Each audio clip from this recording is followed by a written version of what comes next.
Hello everybody, I'm Nick, and in this video I'm going to show you how you can store the secrets of your application securely like you would do in a realistic production environment and a realistic enterprise application that security matters. I mean, for every company, security should matter, but this is not often the case. And in this video I might point out some things that you or your company might be doing. And from everything I've worked on until now, this is probably the most secure way you can go about storing secrets in Azure, that is. And we're gonna see how we can achieve that. This video is part of my Azure series, so if you don't want to miss any episodes, make sure you subscribe and hit the same notification bell to get notified when I upload a new video. So let me start by trying to explain what problem we're trying to solve here. So as you can see, I have a single controller API here, which has a customer's controller and two endpoints. One gets all the customers and the other gets a customer by ID. In this specific example, I am using Cosmos DB as my store.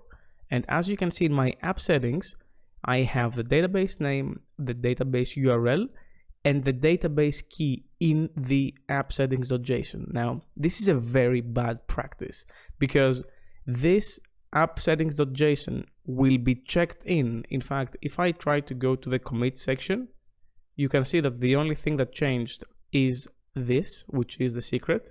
Let me just compare it. And I really don't want to check it in because the moment it's in version control, it's not secure because anybody who gets access to that version control has the secret. So we don't want to do that. Let's see what we want to do instead. But again, before I actually dive into that, let me just quickly run the application so you can see how a functional example looks like.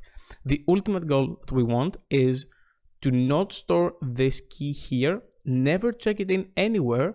And when we deploy our application in Azure, we will not store this as an environment variable. In fact, we will load it from Key Vault during the startup of the application. So let me go to Postman, and as you can see, I have the two requests here. One is the get all customers endpoint, and this is now returning the two customers that I have in the database. And then I can get the ID. In fact, I have it already here. And if I do send, I'm gonna get the single user. So this is how it works currently. Now, how are we going to fix this problem? Well, in Azure, there's a service called Azure Key Vault, and the Key Vault is specialized in storing secrets, keys, and certificates. In this specific example, we're gonna do secrets, but it would be a similar process for keys and certificates. So what we want to do, the first thing that I said is this should not be here. Bye-bye. And in fact, what I like to do in this scenario is I often change anything that's meant to be populated by Key Vault with something like set by Key Vault. And the reason why this won't cause an issue is because Key Vault will sit on top of this, and this value will actually be ignored, and the Key Vault's value will override it. So that's the ultimate goal. Now let's go to Azure. So here we are in Azure, and what I have here is the YouTube NC EUN resource group, which is where I'm storing the Cosmos DB database. And what I want to do is I'm going to create now the web app to be deployed, and I'm going to change that to something like YouTube web app, actually YouTube NC Nick Chapsas web app. Yeah, that should do, and probably add the region as well. And let's just push it to Central US. And the reason why I'm doing that is because I will have a conflict with the service plan if I don't do so in this specific configuration. But don't worry, you should be able to use any region that you want.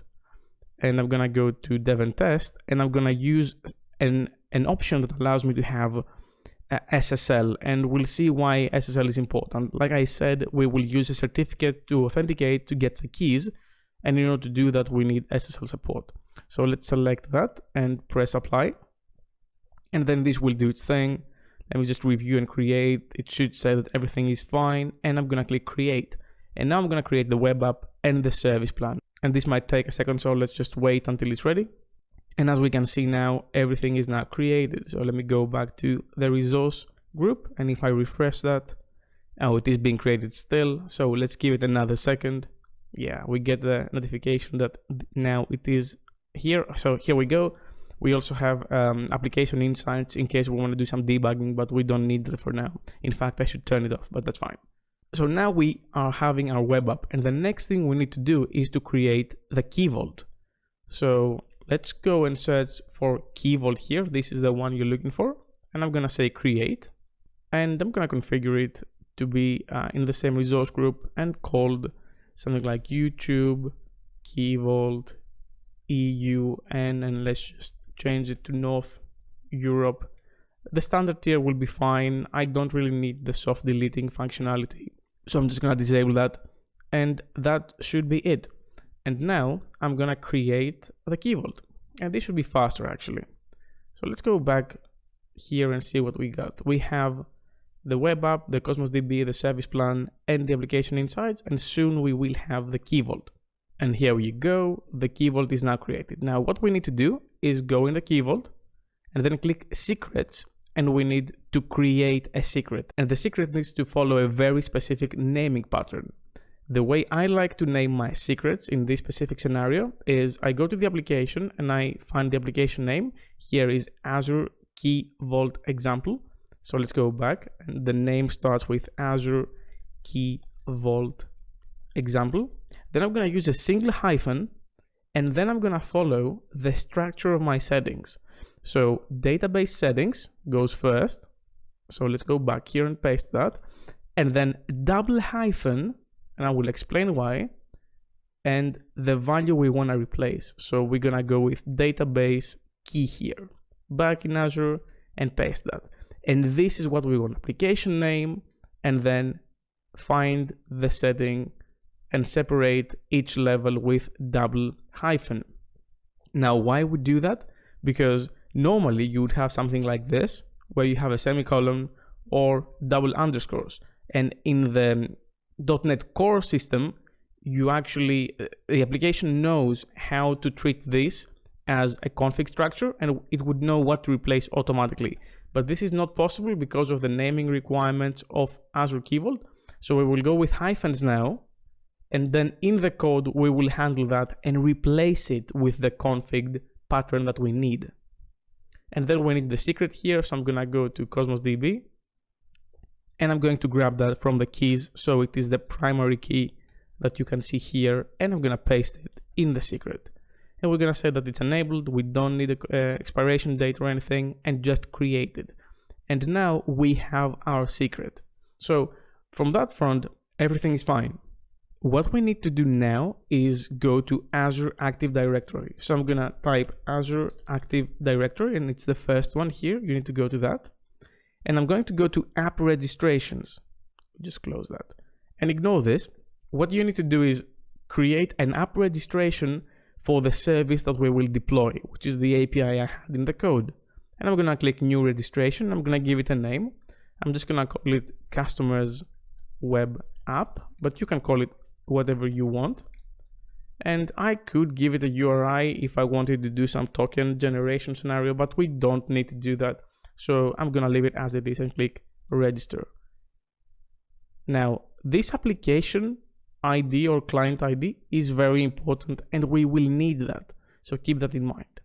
And there are two ways. The reason why we need this is because we will essentially allow anybody who is this app to connect to Key Vault, assuming we have a certificate installed, and then we'll be able to pull keys from Key Vault. And this is the workflow we're gonna go for. And what you need to do now is to go to the certificates and secrets, and you have two options: create a client secret, which is a combination of the application ID and the secret that's being generated, and then either do that or upload the certificate. And this is the better approach of the two, because if you create a secret, you still need to store the secret somewhere. So this sort of defeats the whole purpose of doing this switcheroo with Key Vault. So what we're gonna do instead is we're gonna upload the certificate. And how do you upload the certificate? Well, first you need to create a certificate. So we're gonna go ahead and do that. And I'm gonna go ahead and use OpenSSL for that. So here I have the terminal from the Linux subsystem that you can install in Windows 10. And this has OpenSSL installed, which means I can do all sorts of things here, such as create certificates.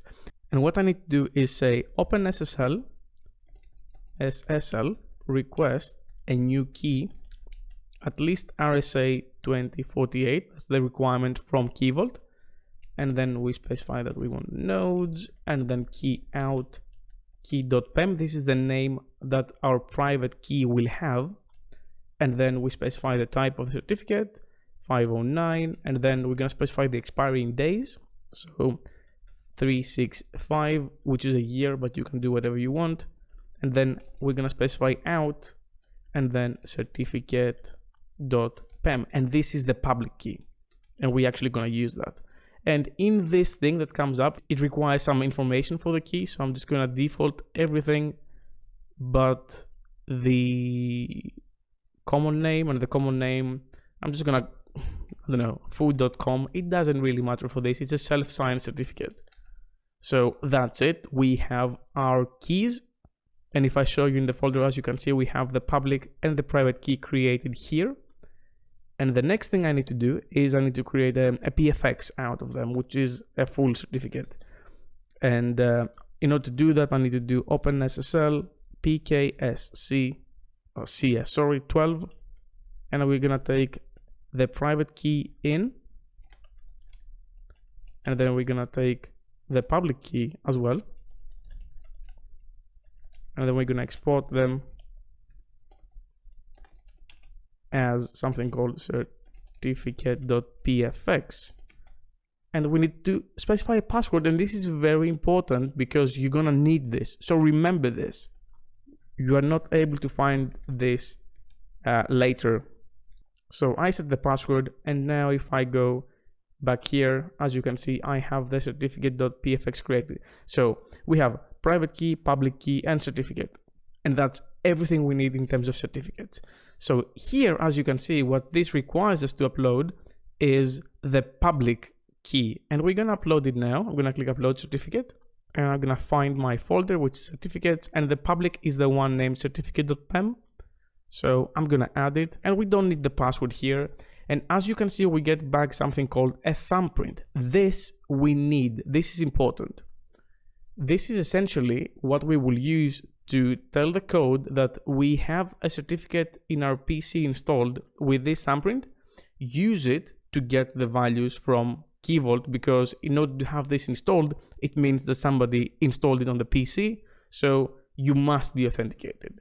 I hope this makes sense. It might be a bit complicated in the beginning if you haven't worked with certificates before. But in terms of what we have to do here, that's all. We can go ahead and go back to our resource group. And now we need to go to the Key Vault itself, and we need to go to the access policies that you can find in the settings here. And as you can see currently, I can see this because this is me navigating Azure because of this policy. But I need to create a new access policy. And all I need is the get and the list of the secrets permissions.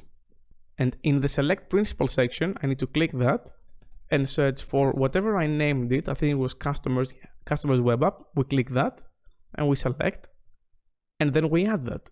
And now anybody who can have this certificate installed and use the thumbprint, of course, don't forget to say save, should be able to list and get secrets from this Key Vault. So what do we do next? Well, we can deploy our app, but our app won't work. So now it's the time to actually do the work on the app. And all we need to do is first go to the manage NuGet packages section and find, by typing Key Vault, you should be able to find the Microsoft.extensions.configuration.Azure Key Vault NuGet package, and we're gonna install that. That's the only package that we need. And then in the app settings.json, I'm gonna create a few more settings. I'm gonna say Key Vault here on the top, and I'm gonna add a few properties. First, it's the vault, or you can name it vault name, and this is where the name of the Key Vault that I created goes, and this is YouTube-kv-eun. So let's go ahead and paste that here. Then I need the client ID or the application ID, and this we get from Azure Active Directory.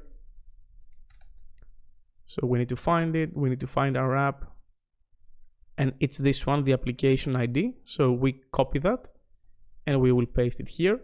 And the last thing that we need is the thumbprint of the certificate. And this, if you remember, we can find in the secrets and certificates section. So copy that thumbprint And now we're going to paste it here. So this is all that you need in terms of key vault configuration or any other configuration in the app settings.json. So we can close that. Now, there is some work to be done in the program.cs, and this is where we're going to tell the application, hey, some of your settings, specifically secrets, are coming from Azure Key Vault, so please take that into account.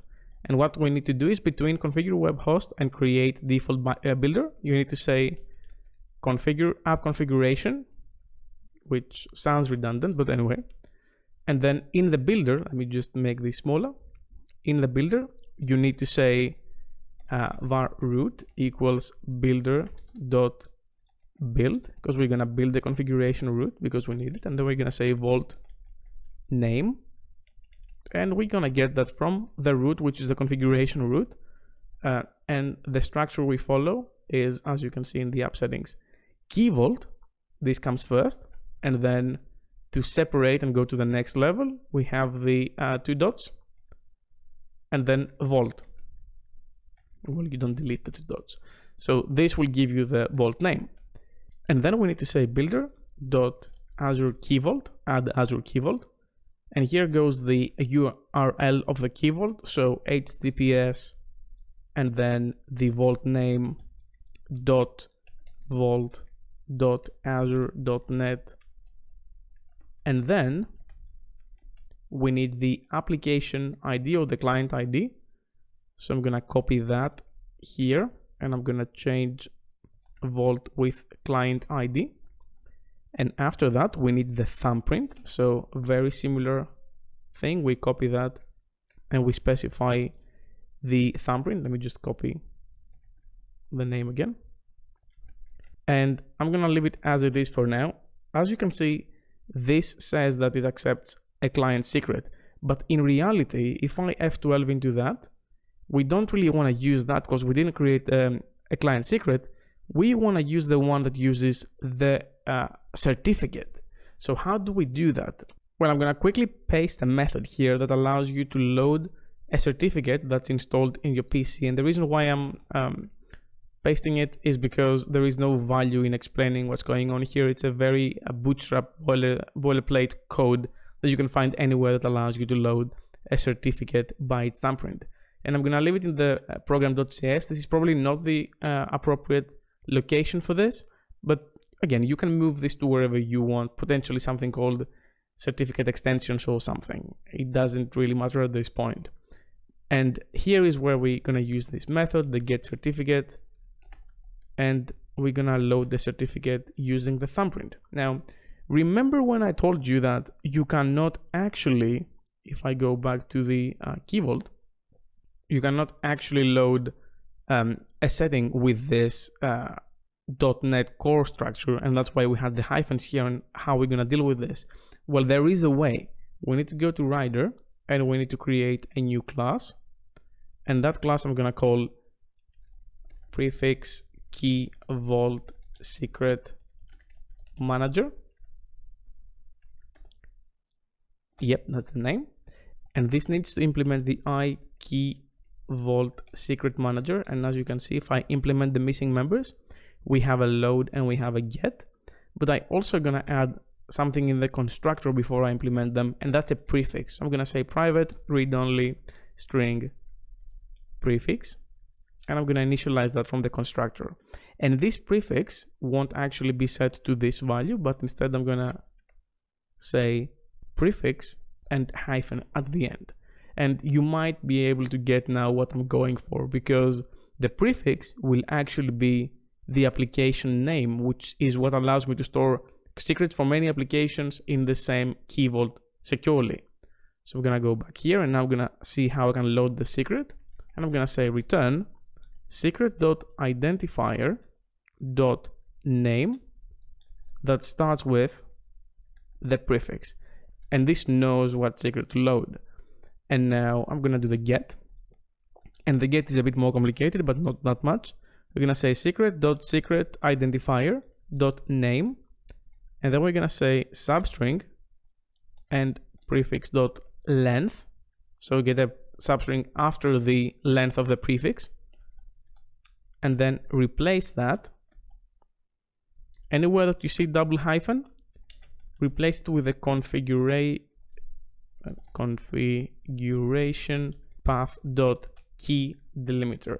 And this key delimiter is basically this symbol, which allows us to just create the structure that .NET Core expects to replace the values here. But I'm just going to keep it to key delimiter because that's the best practice. You don't need to have magic characters in your code. And I'm going to leave this as it is. And now in the program.cs, I will do comma at the end of the thumbprint. I'm going to say new prefix key vault secret manager.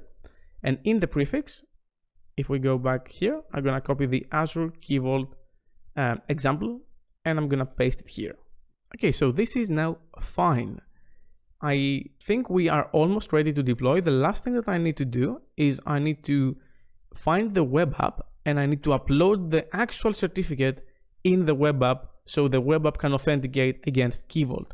And I need to find the app service, and in the app service, I need to find the TLS or SSL settings. And you need to go to private key certificates. And here you want to click the upload certificate from here. And here's where the PFX is coming into the picture. We double click that. And now we need the password. I'm going to go ahead and type the password.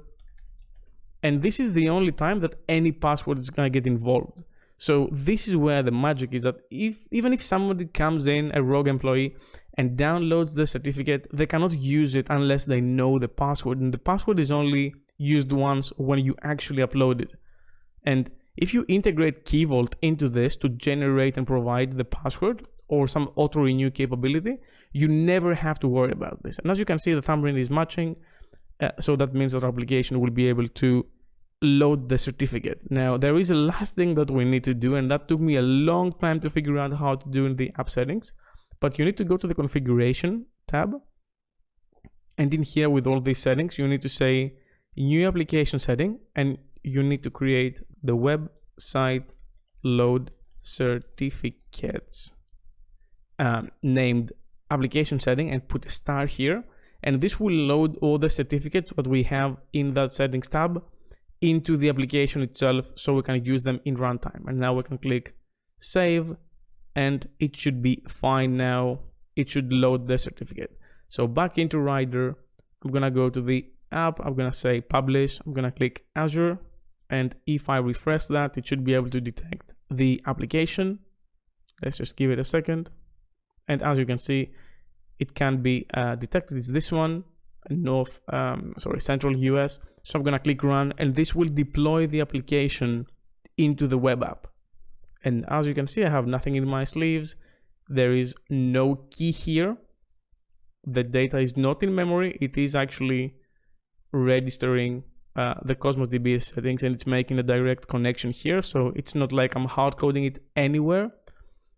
And if this works, then that means that it 100% loaded the value from Key Vault using the certificate mechanism. So we don't have passwords for this anywhere. Let me just copy that now and go back to Postman, and I'm gonna paste that here and try to get all the customers from the actual application. So let's run this, and fingers crossed, this should not fail. Yay, and we're getting the response back. This took a long time because the app was starting up, but if I do it again, you can see that the response is faster. And then if I do the same for the other endpoint, it should still work fine. Hell yeah. So this is great because, again, no passwords involved anywhere. You are not risking anything here. The application in Azure is loading the certificate that you installed once, and nobody knows the secret against you. And if we go back to the resource group and Key Vault, you can see that this is the only place where the secret is stored. And you can store all sorts of secrets here. And if you use this same prefix mechanism, you can use the same Key Vault for many applications. And then each application will load what belongs to it based on the prefix. So here you go. Now, you might be thinking, okay, but now Nick, try to run this locally. And to that I say, well, I could, assuming I can install this, because if I just try to run this locally now, let's see what happens.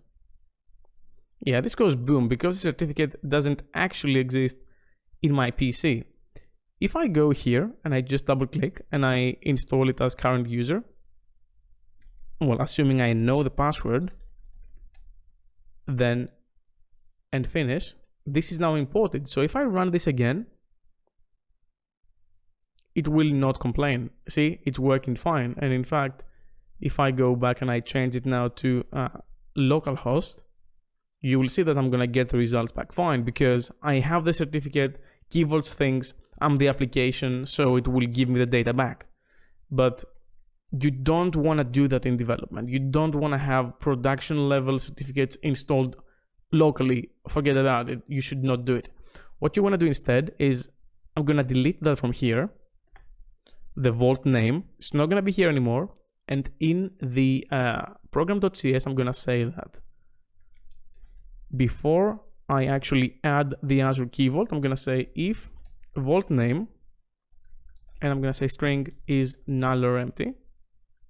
In fact, if it's not null or empty, then load from Key Vault. Else, don't load from Key Vault.